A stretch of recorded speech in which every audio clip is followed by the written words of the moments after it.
How We Unknowingly Mislead Our Children About Success by Dr. Randy Kale.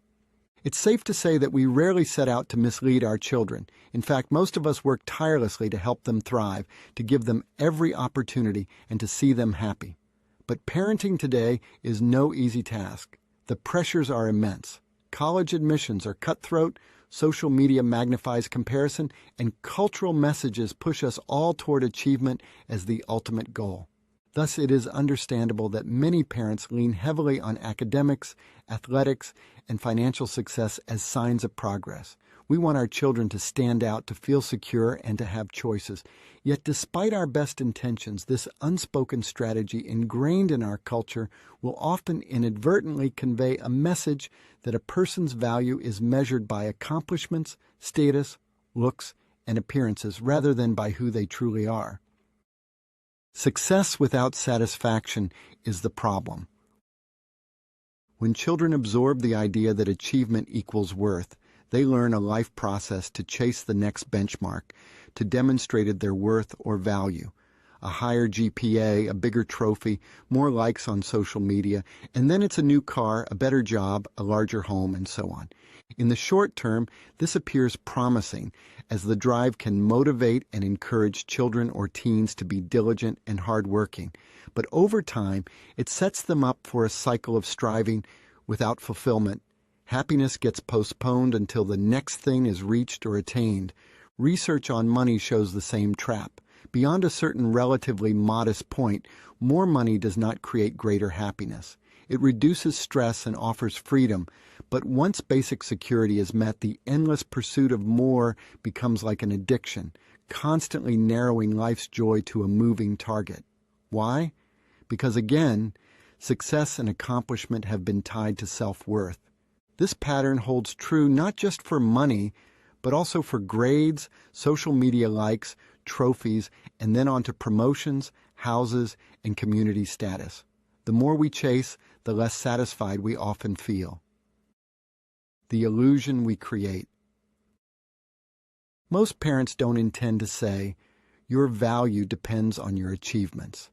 And certainly we don't mean to communicate, your self-worth depends on your grades and your college acceptance.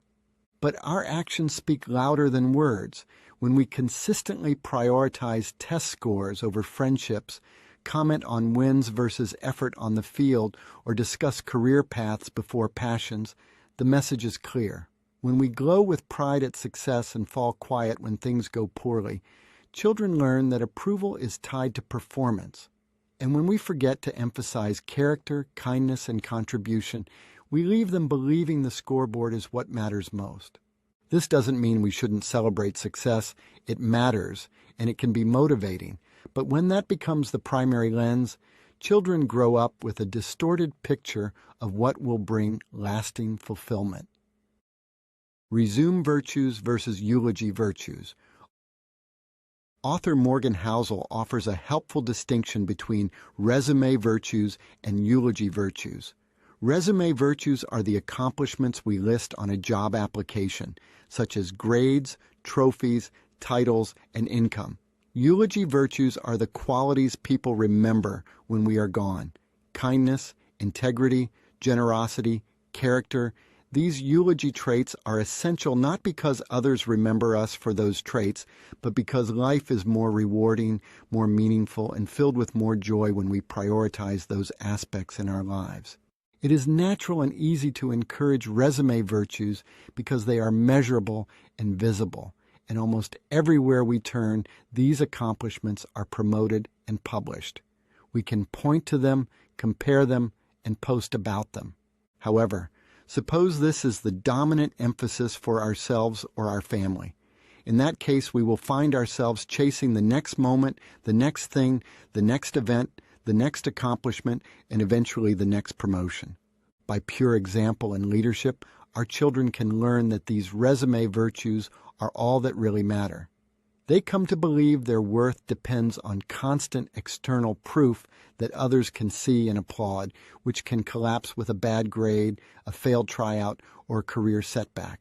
Worse, they may achieve a great deal and still feel empty, working harder and harder but experiencing less joy, less connection, and less meaning. A balanced path, redefining success with fulfillment. If we want to prepare children for lives of strength and fulfillment, we must broaden our definition of success. That does not mean ignoring achievement. It means balancing it with deeper values.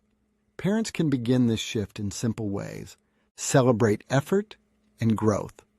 Emphasize resilience, curiosity, and persistence rather than just achieving perfect results. Highlight character. Praise kindness, responsibility, and empathy as loudly as you praise athletic or academic wins. Model balance. Let children see you laughing, resting, and enjoying life apart from achievement. Relax and enjoy without thinking about what's next. Teach money wisely. Explain that money provides freedom and security, but cannot buy love, joy, or meaning. Value money, but don't worship it or those with lots of it. Shift to value-based conversations. Ask, who did you help today, or what brought you joy, or where did you make a difference today, as often as you ask about scores or homework. These shifts don't require perfection. They simply require intention, firm intention to focus on deeper values rather than accomplishments and accolades. Why this matters now. It has never been harder to be a parent. Cultural pressures, economic uncertainty, and the constant influence of social media all conspire to make achievement feel like the only safe path. It is easy to see why many parents fall into the trap of measuring their children's value by accomplishments.